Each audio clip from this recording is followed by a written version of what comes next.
أعوذ بالله من الشيطان الرجيم. بسم الله الرحمن الرحيم. هل أتى على الإنسان حين من الدهر لم يكن شيئا مذكورا إنا خلقنا الإنسان من نطفة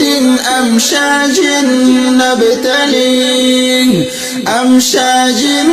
نبتليه فجعلناه سميعا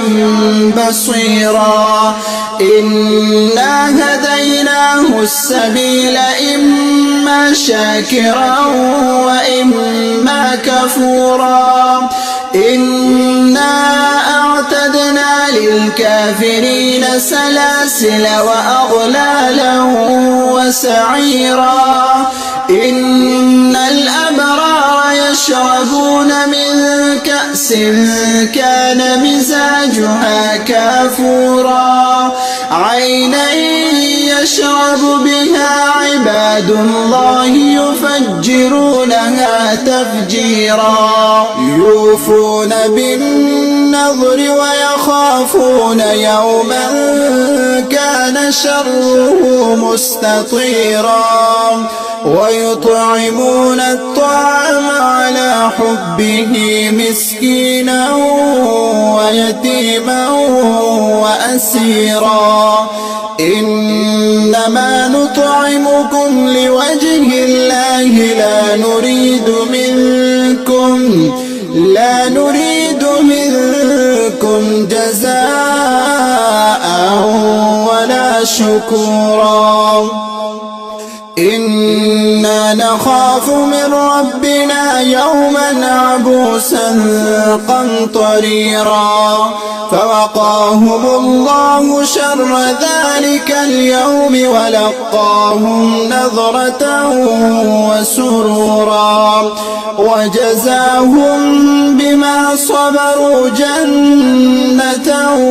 وحريرا متكئين فيها على الأرائك لا يرون فيها شمسا ولا زمهريرا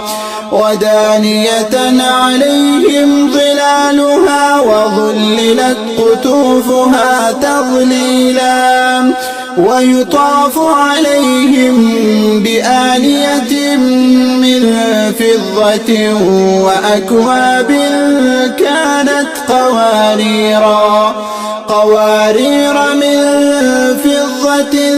قدروها تقديرا ويسقون فيها كأسا كان مزاجها زنجبيلا عينا فيها تسمى سلسبيلا ويطوف عليهم ولدان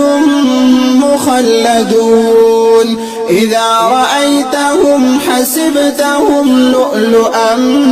منثورا وإذا رأيت ثم رأيت نعيما وملكا كبيرا عاليهم ثياب سندس خضر واستبرق وحلوا أساور من فضة وسقاهم ربهم شرابا طهورا إن هذا كان لكم جزاء وكان سعيكم مشكورا إنا نحن نزلنا عليك القرآن تنزيلا فاصبر لحكم ربك ولا تطع منهم آثما أو كفورا واذكر اسم ربك بكرة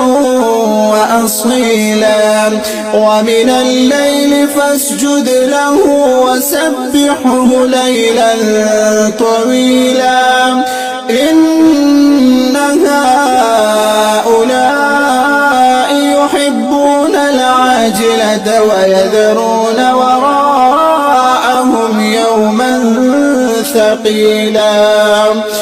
نحن خلقناهم وشددنا أسرهم وإذا شئنا بدلنا أمثالهم تبديلا إن هذه تذكرة فمن شاء اتخذ إلى ربه سبيلا وما تشاءون إلا أن يشاء الله إن الله كان عليما حكيما يدخل من يشاء في رحمته والظالمين أعد لهم عذابا أليما.